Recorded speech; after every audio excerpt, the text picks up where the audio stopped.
Movie का नाम है यूसिकी। कहानी के शुरू में हमें दो गैम्बलर्स जुआरी दिखाए जाते हैं जो बैठे जुआ खेल रहे थे, जिनमें से एक का नाम बाकू था जबकि दूसरा एक मशहूर काकीरो क्लब का लीडर था। अब जहाँ पर बैठे ये दोनों जुआ खेल रहे थे वो क्लब काकीरो था। ये जापान का सबसे मशहूर क्लब था। इसने बहुत सी मशहूर गैम्बलिंग गेम्स को बनाया था। इस क्लब में गवर्नमेंट के भी बहुत से लोग शामिल थे। ये ऑर्गेनाइजेशन इतनी ज्यादा मजबूत थी कि यहाँ पर गवर्नमेंट को भी चैलेंज किया जा सकता था। यहाँ पर बाकू काकीरो क्लब के लीडर को डायरेक्ट चैलेंज करता है और ये कहता है कि अगर वो इस गेम में उससे हार गया तो वो उसे मार भी सकते हैं। मगर जो क्लब का लीडर था वो अपनी जगह किसी और को खेलने का कहता है। इनका खेल शुरू हो गया था। यहाँ पर जो रेफरी था वो इन दोनों को बताता है कि आप लोगों की गेम ये है कि आपने बस सोचकर ये बताना है कि यहाँ से 1 घंटे के अंदर अंदर कोई प्लेन गुजरेगा या नहीं। यहाँ पर बाकू कहता है कि यहाँ से प्लेन 1 घंटे के अंदर लास्ट में गुजरेगा। मगर काकीरो क्लब इतना ज्यादा पावरफुल था, वो सभी फ्लाइट्स को रुकवा देते हैं, जिस वजह से अब कोई भी प्लेन वहाँ से नहीं गुजर सकता था। बाकू ने भी जो चाल खेली थी, यानी कि उसने भी जिस प्लेन को हायर किया था कि वो यहाँ से गुजरेगा, वो भी नहीं गुजर, क्योंकि क्लब के लीडर ने उसके पायलट को भी मरवा दिया था। ये गेम तो बाकू हार जाता है। उसकी हार का ऐलान कर दिया गया था। इसी वजह से बाकू के कहने के मुताबिक कि अगर वो हार गया वो उसे मार सकते हैं। रेफरी अपनी गन निकाल कर उसे मारने लगता है। तभी यहाँ का जो लीडर था वो उसे मना करता है और ये कहता है बाकू ये शहर छोड़कर कहीं और चला जाएगा और उसकी मेंबरशिप भी काकीरो क्लब से खत्म कर दी गई थी। इसके बाद सीन शिफ्ट होता है और हमें 3 साल बाद का वक्त दिखाया जाता है, जहाँ पर हम बाकू को एक छोटे से टाउन में घूमते हुए देखते हैं। अब ये एक ग्रुप के पास आया था जो बैठे जुआ खेल रहे थे। उनमें एक आदमी जिसको कोई भी हरा नहीं पा रहा था। बाकू यहाँ पर 1 मिलियन की शर्त लगाता है और उस गेम को जीत भी गया था। पर जो आदमी बार बार गेम को जीत रहा था उसने अपने डाइस में मकनातीस लगाए हुए थे, जिस वजह से वो इस गेम को बार बार जीतता था। उस आदमी के राज को भी बाकू सबके सामने ले आता है। वहाँ पर जितने भी लोग थे जो उसके साथ खेल रहे थे अब वो उसे मारने लगते हैं। शाम को बाकू अपने एक दोस्त से मिलता है जो उसे बताता है कि तुम्हारी तरह ही कोई है जो काकीरो क्लब के लीडर को हराना चाहता है, जैसे कि 3 साल पहले बाकू ने कोशिश की थी। वो एक रिसर्चर है, उसका नाम इकी है। उसके लैब में एक बहुत बड़ा धमाका हुआ जिसमें उसके सभी साथी मारे गए। अब इकी काकीरो क्लब के लीडर को हराना चाहता है और वो वहाँ पर जाकर सबसे ऊंची पोजीशन लेना चाहता है। सब बातें सुनकर बाकू भी जापान के शहर टोक्यो वापस जाने का फैसला करता है, क्योंकि वो भी काकीरो क्लब के लीडर से अपनी हार का बदला लेना चाहता था। इसके बाद हमें एक गैम्बलिंग जुए की गेम को दिखाया जाता है जो इकी बैठा मिनिस्टर के साथ खेल रहा था, पर बहुत जल्दी वो मिनिस्टर को हरा देता है। इस बात पर मिनिस्टर को बहुत गुस्सा आया था।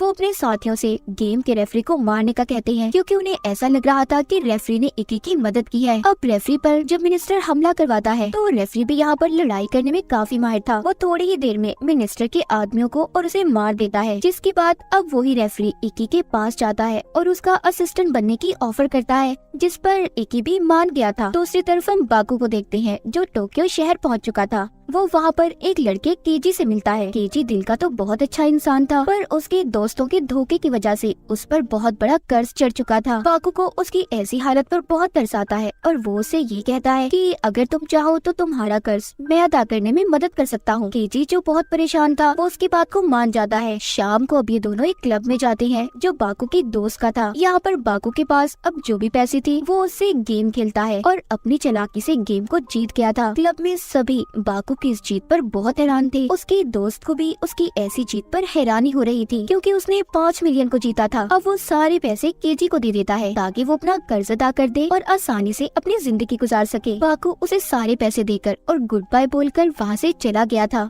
क्योंकि वो केजी की जिंदगी को ऐसे अपने साथ खतरे में नहीं डाल सकता था। इसके बाद हम केजी को देखते हैं जिसने अपना सारा कर्ज अदा तो कर दिया था, मगर अब उसकी जिंदगी में कोई और मकसद नहीं रहा था, इसीलिए वो अपनी लाइफ में भी काफी बोर हो चुका था। उसके पास पैसे थे, मगर जब वो बाकू के साथ था तो उसने उस वक्त अपनी जिंदगी को ज्यादा एंजॉय किया था। दूसरी तरफ हम बाकू को देखते हैं जो अब इकी तक पहुँच गया था। वो उसे अपने साथ गेम खेलने का चैलेंज करता है, पर अब बाकू काकीरो क्लब का मेंबर नहीं था, इसलिए इकी उसके साथ गेम खेलने से मना कर देता है।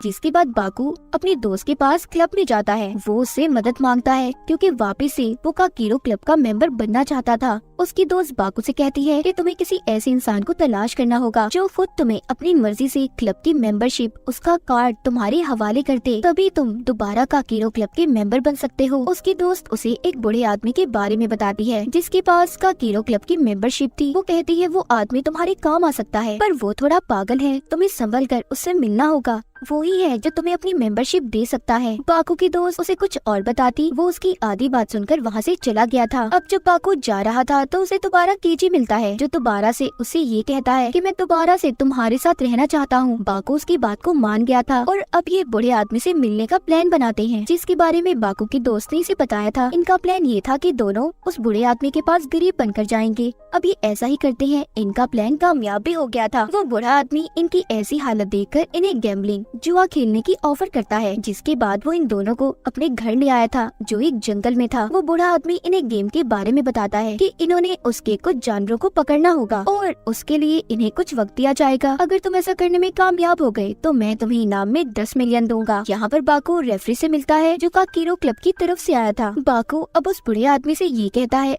अगर मैं इस गेम को जीत गया तो मुझे पैसे नहीं बल्कि तुम्हारी काकीरो क्लब की मेंबरशिप चाहिए। बूढ़ा आदमी बाकू की बात को भी मान गया था। गेम को शुरू किया जाता इससे पहले बाकू रेफरी को एक पेन गिफ्ट देता है, जो कि आम पेन नहीं था, उसमें एक माइक लगाया हुआ था ताकि वो रेफरी और उस बूढ़े आदमी की बातों को गेम के दौरान सुन सके। अब गेम शुरू हो गई थी। बाकू और केजी बूढ़े आदमी के जानवरों को ढूंढने जंगल में चले गए थे, जहाँ पर जाकर उन्हें पता चलता है जिनको उन्होंने ढूंढना है वो कोई जानवर नहीं बल्कि बूढ़े आदमी के साथी हैं, जिनके पास गन्स भी हैं। उन्हें उनका मुकाबला करना था। यहाँ पर बाकू ने जो रेफरी को पेन दिया था वो उसकी मदद से अपनी एक डिवाइस में बूढ़े आदमी की आवाज को रिकॉर्ड कर लेता है। ये अब उसकी आवाज का इस्तेमाल करके साथियों को अपनी तरफ बुलाता है और एक एक कर मार देता है। जब ये थोड़ा सा आगे जाती है तो बूढ़े आदमी के साथियों ने जो इन्हें फंसाने के लिए रस्सियां लगाई हुई थी, ये उन्हीं में उन्हें फंसाकर उनके कपड़े पहनकर बाकी के लोगों को भी ढूंढ लेते हैं। इस तरह टाइम पूरा होने से पहले बाकू और केजी ने गेम को पूरा कर लिया था। इस बात पर बूढ़े आदमी को बहुत गुस्सा आता है, क्योंकि वो बाकू को जीतने नहीं दे सकता था। इसीलिए वो वहाँ पर